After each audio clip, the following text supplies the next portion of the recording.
Dark Nihilus est sans conteste un site remarquablement effrayant, déjà par son masque sinistre venant tout droit d'un film d'horreur, mais aussi et surtout à cause du fait qu'il ait tué des milliers de personnes.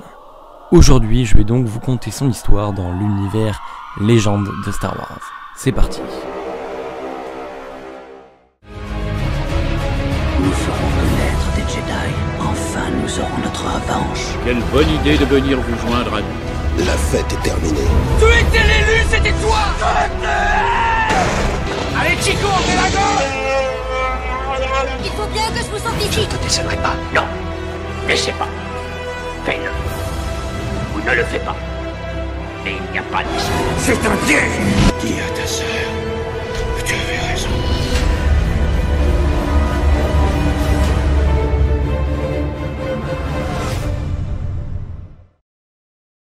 Pour ses origines, tout est un mystère. Le début de son histoire remonte à il y a 4000 ans avant la bataille de Yavin, durant les guerres mandaloriennes. Nihilus fut récupéré et formé par Dark Traya sur Malachor V, tout comme Dark Sion, un autre Sith réputé dans le lore de Star Wars. Petit à petit, le jeune Sith découvre l'étendue des pouvoirs qui le submergent, et réalise par la suite une capacité qui fait tout le charme du personnage, l'absorption de force.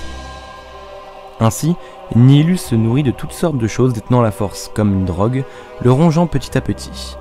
Son maître, Dark Traya, ayant elle comme objectif l'envie d'éradiquer la force, Nihilus n'eut d'autre choix que de la vaincre. Ainsi, il s'allia de l'autre apprenti, Dark Sion, pour en venir à bout. Nihilus et Sion remportèrent le combat et absorbent le lien qu'avait sa maîtresse avec la force, en faisant d'elle un pantin inutile au sein de l'ordre. Par la suite, les deux anciens apprentis deviennent des maîtres, et traquèrent Jedi après Jedi à travers la galaxie. Quelques années plus tard, Nihilus fut vendu d'une réunion de grands maîtres Jedi sur la planète Cathar, ce qui constituerait énormément de force à absorber pour Dark Nihilus. Il sera en orbite autour de la planète, et à bord de son vaisseau, il absorba toute l'énergie des Jedi présents à la réunion, les faisant tous ainsi disparaître. Mais en faisant cela, il aspira aussi toute la vie à la surface de cette planète, dont celle du peuple de la planète Cathar, les Mira Luca. Mais cependant, il épargna une seule personne de ce peuple, une jeune femme nommée Visas Marr, qui devint aussi son esclave. Quelque temps plus tard, le seigneur Nihilus perçut une perturbation dans la force. Une grande Jedi fit son retour de la bordure extérieure. Une Jedi nommée l'Exilé qui fit frémir Nihilus. De ce fait, il envoya sa nouvelle esclave Visas Marr, en sachant pertinemment qu'elle courait à sa perte.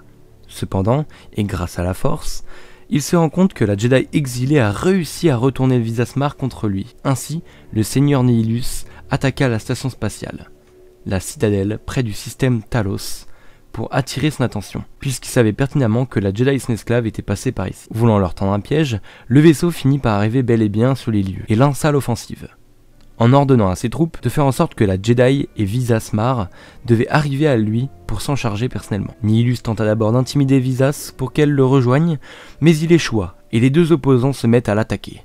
Un combat acharné et long se lança, mais Nihilus ne fit pas le poids, et fut abattu par la Jedi et sa nouvelle amie. En mourant, son corps et son âme disparaissèrent avec l'explosion de son vaisseau. Et depuis, nous n'avons plus aucune trace du Sith dans toute la galaxie. Voilà les amis, c'est tout pour l'histoire de Dark Nihilus, j'espère qu'elle vous aura plu, si c'est le cas n'hésitez pas à lâcher le pouce bleu de l'espace, à me dire aussi dans l'espace commentaire quel autre personnage vous désirez connaître l'histoire pour une prochaine vidéo Histoire 2. Sur ce, je vous dis à tous et à toutes à très vite pour une nouvelle vidéo, portez-vous bien et que la force est avec vous. A très vite mes fans de Star Wars.